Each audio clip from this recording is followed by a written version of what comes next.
అరే! గిప్పుడైతే నాష్టాల గిన్ని వెరైటీలు తేలినాయి గానీ, ఎనకటెక్కడి గిన్ని రకాలు అందరూ రొట్టెలు చేసుకొని తింటుండే. గెలకల సజ్జ రొట్టె, మక్క రొట్టె, జొన్న రొట్టె అంటే పెయికి శానా బలం పడతది.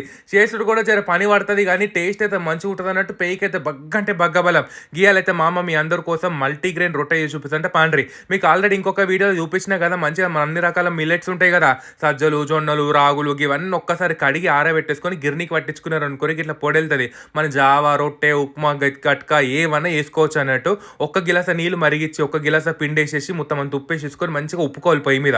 ఉప్పుకున్న తర్వాత గిట్ల ప్లేట్‌లేసి నీళ్ళు, నూనేసుకుంటూ పిసుక్కున్నారనుకోరి పిసుకు పడతది, మెత్తగైతది. ఇక మా అమ్మ మంచిగా కవర్ మీద ఏం చేస్తది మొత్తం అంతా నూనె ఒద్దేసి, ఇక మనం రొట్టెలు చేసుకున్నట్టే కోళ్ళతో చేసేస్తది. ఈజీగా వస్తదన్నట్టు. మీరు కావాలంటే పిండేసి ఇట్లా కొట్టుకుంటా చేస్తారు కదా! గట్ల బి చేసుకోవచ్చు.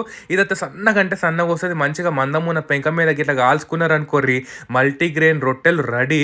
చాలా శానా పెయికి మంచిది. రాగులైతే మంచిగా మొలకలొచ్చినంక ఏసుకోవాలన్నట్టు. ఏదైనా అంచుకు పెట్టుకొని తింటే జబర్దస్త్.